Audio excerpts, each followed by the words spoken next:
Determine the size of overhead water tank for a farm state demanding a maximum of about 40,000 liters of water per hour for 2 hours during noon and only about 25,000 liter per hour during rest of period. The tube well is capable of supplying water at the rate of only 28,000 liter per hour. अब ये क्या है, numerical, अब ये एक बार पढ़ने से समझ नहीं आता है ना, तो अभी आपको हिंदी में जाओ इसको। यदि फार्म स्टेट सबको पता है, यदि फार्म स्टेट के 2 घंटे के लिए दोपहर में अधिकतम 40,000 लीटर पर आवर चाहिए और बाकी समय 25,000 लीटर पर आवर चाहिए तथा ट्यूबवेल 28,000 लीटर पर आवर दे सकता है, तो ओवरहेड टैंक का आकार कितना होना चाहिए। तो आपसे ये ओवरहेड टैंक का डायमेंशन पूछ रहा है, मतलब ओवरहेड टैंक की कैपेसिटी पूछ रहा है आपसे। ओवरहेड टैंक मतलब जो हेड के ऊपर है, मतलब जहां से वाटर हम लेंगे फार्म स्टेट में। तो ये आपको क्या दिया, आपको बोल रहा है कि डिमांड कितना है। डिमांड है मेरे पास 40,000 और ट्यूबवेल मेरा सप्लाई कितना दे पा रहा है, ट्यूबवेल मेरा सप्लाई दे रहा है 28,000 लीटर पर आवर। और 2 कंडीशन दे दी है। पहली कंडीशन दे दी है कि एक तो नून वाली कंडीशन है और एक तो नून वाली कंडीशन है जहाँ पे 2 घंटे के लिए काम हो रहा है। नून वाली कंडीशन मतलब यहाँ पे ज़्यादा वाटर रिक्वायरमेंट लग रहा है, तो ये वाली कंडीशन एक दे दी है। और दूसरी कंडीशन दे दी है कि रेस्ट ऑफ डे वाली। तो इसमें क्या हो रहा है कि अब मुझे बताओ कि 40,000 और 28,000, मतलब 40,000 डिमांड है और 28 ही दे रहा है, तो कितना डिफिशिट हो रहा है पहली वाली कंडीशन में। तो पहले वाले इसको लिख देता हूँ फर्स्ट और इसको लिख देता हूँ सेकंड। तो मैं पहली को डिजाइन कर रहा हूँ ना, तो पहली वाली कंडीशन में वाटर डिफिशिट कितना है, मेरा डिफिशिट वाटर है DW डिफिशिट वाटर कितना है 40,000, 40 के माइनस 28 के लीटर पर आवर। तो डिफिशिट मेरा कितना है 12 के per hour, litre per hour, 12 के लीटर पर आवर मेरा डिफिशिट है। तो अब डिफिशिट ये 1 घंटे के लिए डिफिशिट है ना, अब तो 2 घंटे के लिए डिफिशिट कितना हो जाएगा 24,000 लीटर। ठीक है, अब मुझे डिजाइन करना है तो डिजाइन वाली चीज में हमेशा क्या है कि मैं मैक्सिमम देखता हूँ ना, मिनिमम देखूंगा तो मेरा स्ट्रक्चर फेल हो जाएगा, तो मैं मैक्सिमम देख सकता हूँ। तो दूसरी कंडीशन को भी स्टडी कर लेता हूँ। तो सेकंड में क्या है, सेकंड में मेरा कितना ट्यूबवेल सप्लाई है तो 28 ही कर रहा है, बट मैक्सिमम कितना है 28 है ना, मतलब नून में कितना है 25,000 लीटर पर चाहिए उसको, तो सप्लाई कितना कर रहा है, डिमांड है मेरी 25,000 की और सप्लाई कितना जा रहा है 28,000। तो यहाँ पे तो 3,000 का पूरा ही ज्यादा हो रहा है ना, मतलब एक्सिस नहीं हो रहा, मतलब 3,000 ज्यादा हो रहा है। तो मुझे जो ज्यादा होगा उसको मैं उसके हिसाब से मैं डिजाइन कर लूंगा। तो ज्यादा कौन सा है 24,000, तो आंसर क्या हो जाएगा 24,000 पर लीटर। अब मैं इस क्वेश्चन से लर्निंग आपको ये बताऊंगा कि ये क्वेश्चन है ना, जब 2000 यूपीपीसीएस का 2020 वाला पेपर हुआ था ना, उसमें क्वेश्चन सेम था, मतलब वैल्यू भी चेंज नहीं है। तो इन्होंने क्या किया, ये सेम क्वेश्चन 2024 में रिपीट कर दिया, सेम क्वेश्चन, वैल्यू भी रिपीट नहीं है। तो जो क्वेश्चंस आपको किसी भी एई में टफ लगते हैं ना, उसको अगर आप एक बार अच्छे से कर लोगे ना, तो अगली बार चांसेस होते हैं कि आप कर पाओगे। अब क्या है कि मैं जनरली जो एवरेज बच्चा है वो क्या करता है कि अरे यार टफ है, हर बार पूछेंगे नहीं।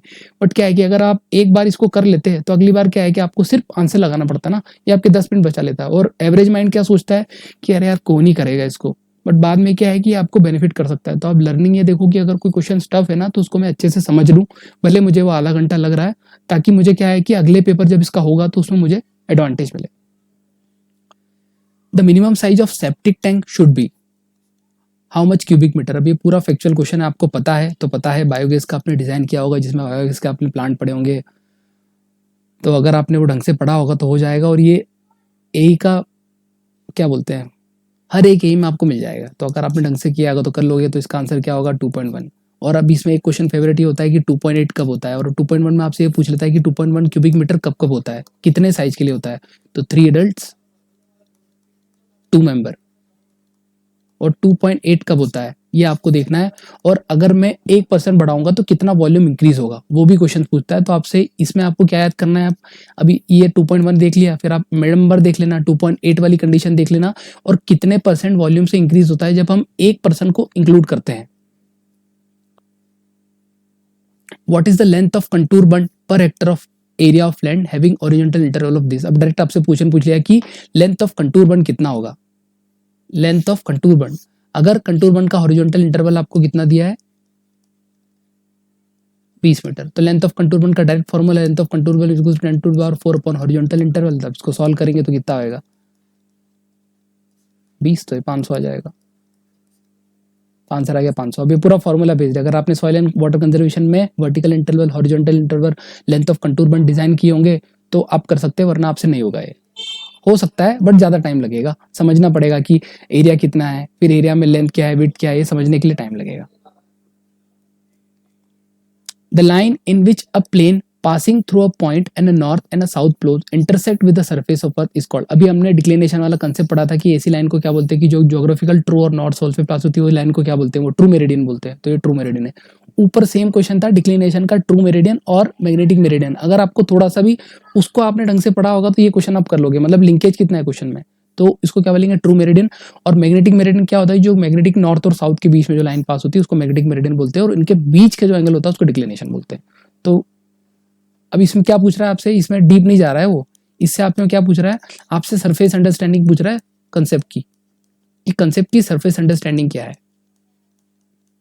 तो ऐसे वाले क्वेश्चन में सरफेस अंडरस्टैंडिंग मतलब क्या कंसेप्ट है, क्या बेसिक है, बाकी अंदर नहीं जाना है, इतना ही पढ़ना है इसमें।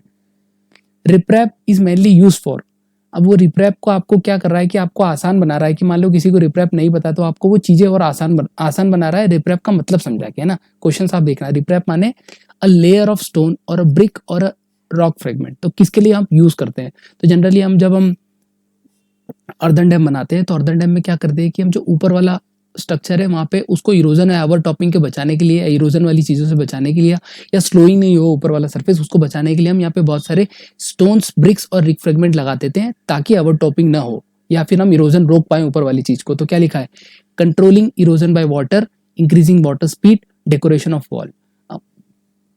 तो अब जिसको ग्रोइंग क्रॉप्स, अब जिसको पता होगा वो कर लेगा, वरना नहीं होगा, क्योंकि ये पूरा कंसेप्चुअल क्वेश्चन है, कंसेप्चुअल बेस्ड है। तो controlling erosion by water, generally recommended length of border in border irrigation in medium loam soil. अब ये डिजाइन ऑफ इरिगेशन का क्वेश्चन है कि आप डिजाइन में क्या क्या स्पेसिफिकेशन देखते हो, डिजाइन ऑफ इरिगेशन सिस्टम। तो अब इससे क्या करना है आपको, अभी बॉर्डर पूछा है, अगली बार क्या पूछ लेगा, बेसिन पूछ लेगा, अगली बार क्या पूछ लेगा आपसे, फरो पूछ लेगा। तो बॉर्डर इरिगेशन में जनरली हमसे क्या क्या पूछता है वो मैं टेबल बना देता हूँ, सैंडी, लूम और क्ले। इसमें आपसे डायरेक्ट बॉर्डर की लेंथ पूछता है। तो सैंडी का क्या होता है, सैंडी का होता है 60 से 120, दूसरे का होता है 100 से 180, और क्ले का होता है 150 से 300। अब इसको आप ये सारे मीटर में ना, मीटर मीटर मीटर, इसको आप याद कैसे करोगे, आप याद कर लो 60, फिर 3 बढ़ाया 90, फिर 6 बढ़ाया, यहाँ पे 3 बढ़ाया, यहाँ पे 6 बढ़ाया, फिर 90, और इनका 2 से मल्टीप्लाई कर दिया। तो 60 इंटू 2 120, फिर इसको 2 से मल्टीप्लाई कर दिया, ये हो गया 180, इसको 2 से मल्टीप्लाई कर दिया, ये हो गया 360। तो इसको ऐसे आप याद कर लेना। अब इसमें क्या पूछेगा आपसे, स्लोप भी पूछता है वो, तो आपको स्लोप भी देखनी है कि सैंडी में कितना स्लोप होगा, लूमी में कितना स्लोप होगा, क्ले में क्या होगा। तो ये डिजाइन ऑफ बॉर्डर में इतना ही ध्यान रखते हैं। अब आपसे ये नहीं पूछेगा कि कट ऑफ कितना कब डिजाइन किया, क्या किया है, आपसे पूछेगा तो इसी बेसिस पे पूछेगा, और यही एग्जामिनर का फेवरेट टॉपिक है। The rain gauge use for the measurement in the mountainous area is weighing bucket, natural siphon, telemetry type और साइमन रेन गेज। अब रेन गेज का पूरा उसने एप्लीकेशन पूछ लिया रेन गेज। आपसे ये नहीं पूछा कि रेन गेज क्या मेजर करता है, कि मेजरमेंट ऑफ रेनफॉल के लिए हम रेन गेज यूज करते हैं, या फिर आईएमडी का कौन सा स्टैंडर्ड है। आपसे ये नहीं पूछा, आपसे पूछा कि माउंटेनियस एरिया में कौन सा रेन गेज यूज करते हैं। तो ये क्वेश्चन बहुत नया है और इवॉल्व क्वेश्चन है ना। तो अगर आप रेन गेज पढ़ रहे हो तो रेन गेज का एप्लीकेशन भी देखना आप, और एप्लीकेशन के साथ में आप जो भी रेन गेज आप पढ़ रहे हो ना, मान लो मैं पढ़ रहा हूँ अभी बकेट टाइप, बकेट, या फिर पढ़ रहा हूँ मैं साइफन टाइप, है ना। तो साइफन हमारा कौन है, आईएमडी यूज करता है, तो इसमें ग्रिड कितना लिया उन्होंने, मतलब वो ग्रिड में मेजर करेगा ना, तो इसका ग्रिड का डायमेंशन क्या है, और ग्रिड का डायमेंशन क्या है, तो वो कितने पिक्सल का आपको रिजोल्यूशन दे रहा है, क्या देख रहा है, सारा आप ग्रिड का एरिया देखना, और कहाँ पे इसका एप्लीकेशन है ये भी इसमें देखना है। साथ में इसमें कौन कौन से फैक्चुअल चीजें हो सकती है, कि साइफन की कैपेसिटी क्या होती है, फिर साइफन वर्क कैसे करता है, फिर बकेट की कैपेसिटी कितनी होती है, बकेट कब टिप हो जाता है, ये सारी चीजें। तो जो माउंटेनस एरिया में जो रेन गेज यूज करते हैं वो हम टेलीमेट्री टाइप यूज करते हैं। अगर मान लो अगर मुझे पता नहीं हो, मैं बकेट टाइप पढ़ के गया हूँ, साइफन भी पढ़ के गया हूँ, और साइमन भी पढ़ के गया हूँ, बट मैं टेलीमेट्री पढ़ के नहीं गया हूँ ना, तो एग्जामिनर क्या करता है, एग्जामिनर वही चीजें पूछेगा जो आपको पता नहीं है, और जो आपको पता नहीं है तो क्या है कि जो नहीं आ रही वही उसका आंसर होगा। तो इसका आंसर क्या हो जाएगा, टेलीमेट्री टाइप। ये मैं चीजें प्रमोट नहीं कर रहा हूँ, ये चीजें मैं इसलिए प्रमोट कर रहा हूँ कि किसी ने अच्छा पढ़ा हो और उसको थोड़ा सा गैसिंग करना हो और अपना स्कोर बढ़ाना है, तो वो ऐसे कर सकता है। तो इसका आंसर क्या हो गया, टेलीमेट्री टाइप।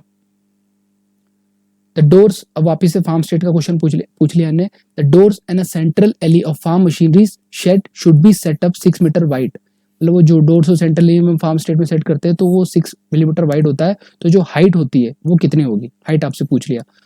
तो अब जनरली ये फार्म स्ट्रक्चर का भी क्वेश्चन है और फार्म मशीनरी का भी क्वेश्चन है, तो फार्म स्टेट वाला क्वेश्चन है पूरा। तो अगर आपको पता है तो पता है, नहीं तो पता है। तो क्या होता है इसका 4.5 से 5 metre.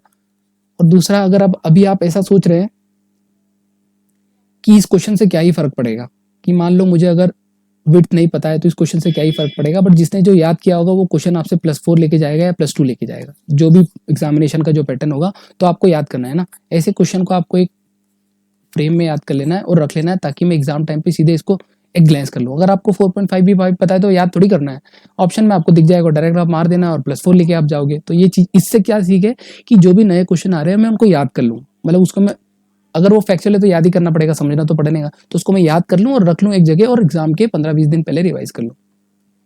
The corrosion of tube well pipe में कोस, अगर ट्यूबवेल में कोरोजन होगा, मतलब ट्यूबवेल की जो पाइप्स है उसमें कोरोजन होगा तो क्या हो सकता है उससे? Discharge of highly corrosive acidic water, enhancement of stream of section, excessive discharge of sand with water. तो कोरोजन माने क्या है कि किसी भी सरफेस का सराउंडिंग से रिएक्शन होना,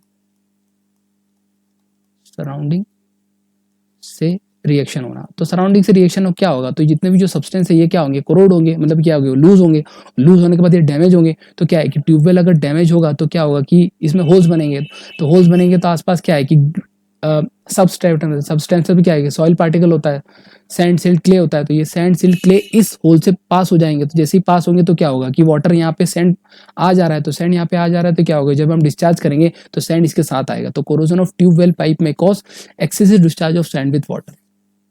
कंसेप्चुअल क्वेश्चन है ना। The angle of repose of wet sandy soil is generally, अब ये पूछ रहा है कि angle of repose of wet sandy soil. अब ये ऐसे क्वेश्चन पूरे फैक्चुअल होते हैं, अगर आपको आता है तो आता है, नहीं आता तो नहीं आता। और दूसरा ये भी इवॉल्व क्वेश्चन है। अब कल से आपको क्या पूछ लेगा कि ड्राई सैंडी सॉइल का क्या होता है, वो 38 डिग्री होता है। और आपसे अब आप इससे क्या सीख सकते हैं, आप सीख लोगे कि ड्राई का क्या होता है, फिर सैंडी के साथ आपसे पूछ सकता है कि क्ले का क्या होता है, उसके बाद लूम का क्या होता है, तो ये सब आपसे पूछ सकता है। तो अभी हमने क्या किया है कि 108 क्वेश्चन पूरे डिस्कस कर लिए यूपीपीसीएस ए का सेकंड पेपर। अब हम नेक्स्ट सीरीज में यूपीपीसीएस ए का फर्स्ट पेपर हम सॉल्व करेंगे। तो आज के लिए इतना ही, thank you, have a nice day.